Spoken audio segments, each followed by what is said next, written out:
हे बघा मंडळी, छान असं झणझणीत मी आपणास मालवणी पद्धतीमध्ये खेकड्याच्या रस्स्याची रेसिपी दाखवणार आहे। एक नंबर असं खेकड्याचा रस्सा लागतो। सर्दी कफ वगैरे झाला असेल तर खेकड्याच्या रस्स्याचं तुम्ही पाणी पियालं ना तरी तुमची सर्दी पातळ होऊन जाते, व्यवस्थित साफ होऊन जातं। त्याच्यामुळे अशा प्रकारे जरी तुम्ही झणझणीत खेकड्याचा रस्सा केलात तरी पण तुमची तब्येत ठणठणीत होऊन जाते। तर त्याच्यामुळे हे खेकड्याच्या रस्स्याची मी रेसिपी दाखवलेली आहे। तर चला व्हिडिओ स्किप न करता रेसिपी पाहायला घेऊया। बघा मंडळी, आज मी आपणास खेकड्याची रेसिपी करून दाखवते। तर त्यासाठी हे खेकडे मी साफ करून घेतलेले आहे, म्हणजे आता घरातल्याने माझ्या मिस्टरांनी साफ करून दिलेले आहे। आणि साफ करून झाल्याच्यानंतर स्वच्छ धुवून घ्यायचे।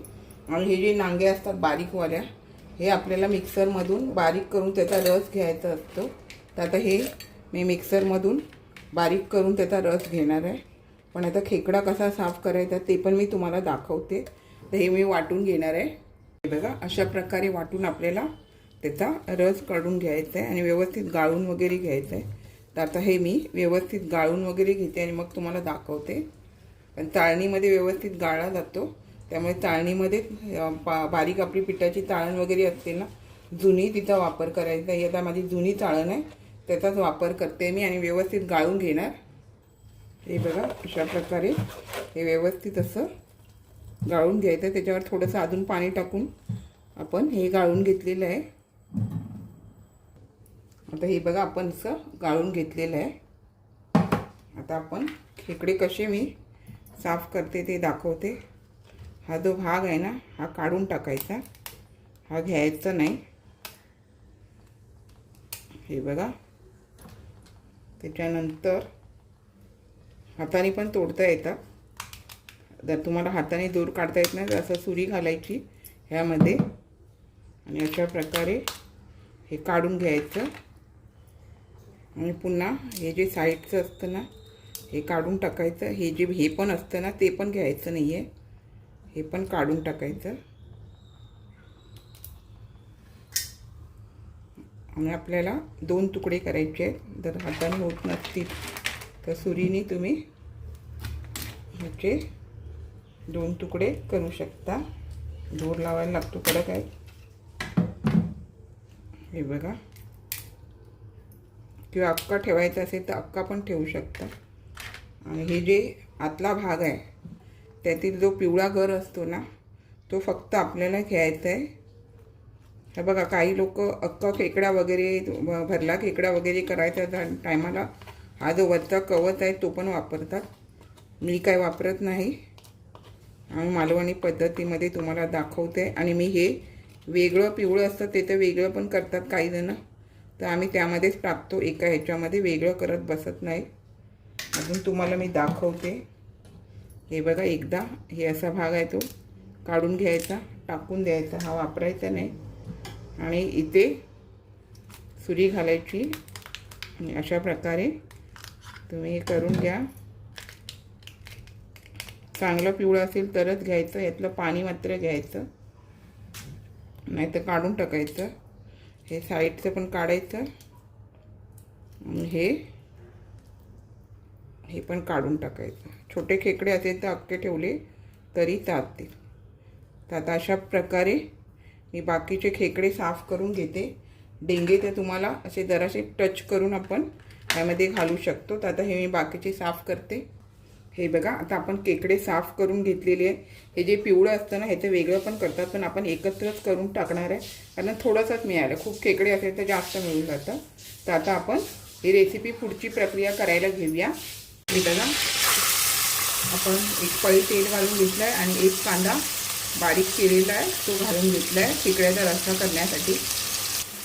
कांदा जसा होतो आहे तसं आपल्याला यामध्ये फ्रेश अशी कढीपत्ता थोडीशी चुरून घालायची, छान चव येते। त्यामुळे कांदा थोडासा असा आपल्याला लाल होऊ द्यायचा।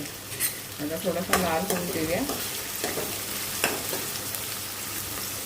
हे बघा, कांदा चांगला लाल असा होत आला आहे। तर आता आपल्याला यामध्ये कोथिंबीर, मसाले सर्व घालून घ्यायचे, गॅस बारीक करायचा। आणि हे बघा, मी अर्धी वाटी म्हणजे 2 टेबलस्पून असं आपला कांदे पोह्याचा चमचा असतो ना, त्यांनी आपलं हे आलं लसूण कोथिंबीर कढीपत्त्याची पेस्ट घेतली आहे। छान अशी आपल्याला यामध्ये परतून घ्यायची आहे।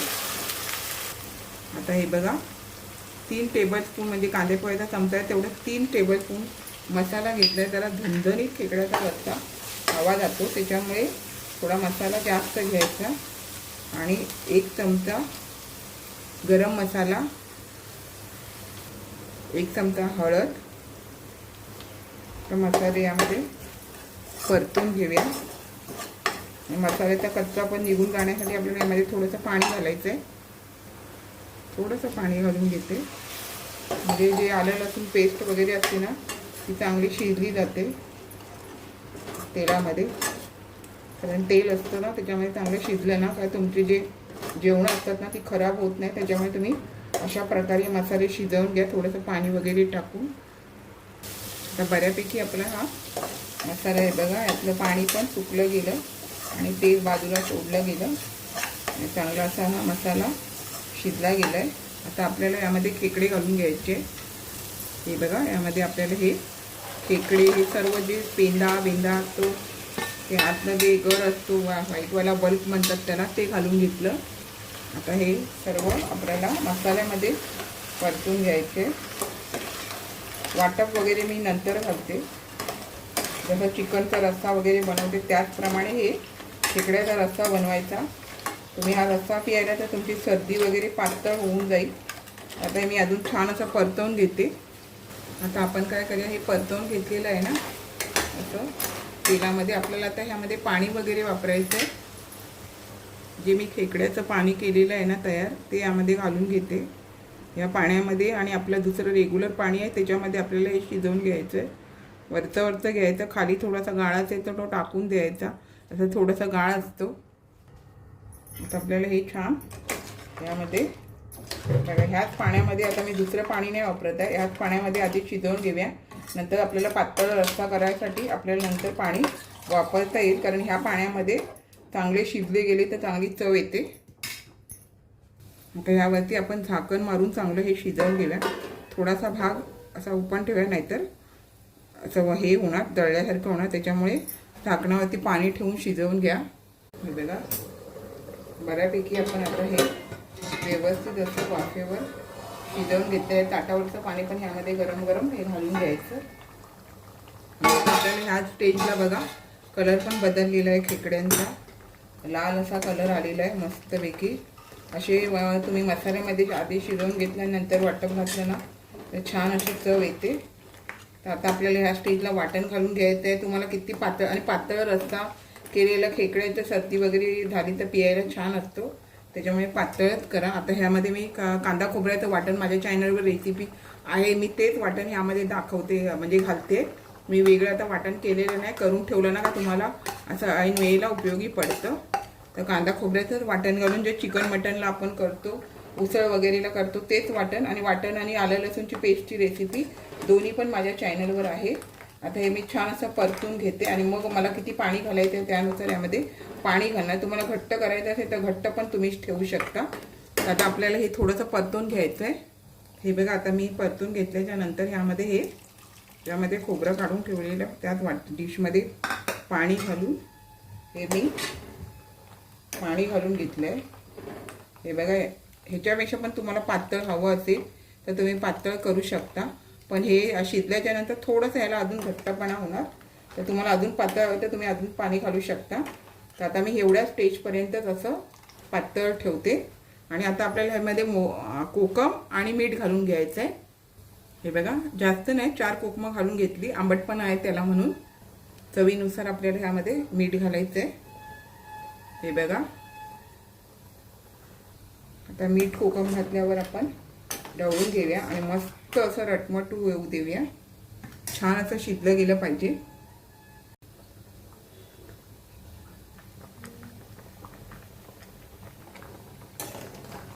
हे बघा छान अशी उकळी येते, चांगलं शिजू द्यायचं आपल्याला. व्यवस्थित शिजलं की चांगलं लागतं, त्यामुळे अजून चांगलं थोडा वेळ शिजू देऊया. आता हे बघा मस्त असं आपलं 5-6 मिनटं आधी हे छान असं रटमटलं गेलं. कलर पण बघा कसा छान आला. मी फक्त मालवणी मसाला, गरम मसाला आणि हळद वापरलेलं आहे, त्याच्यामुळे इतर मसाले कोणते घातलेच नाही. आणि आता बारीक गॅस करून आहे ना, अजून तुम्ही 5 मिनटं ठेवा बारीक गॅस करून. बारीक गॅस करून आपल्याला 5 मिनटं ठेवून द्यायचे. हे बघा मस्त असे 5 मिनटं आपण बारीक गॅसवरती ठेवलं, त्यामुळे तर्री पण छान आलेली आहे.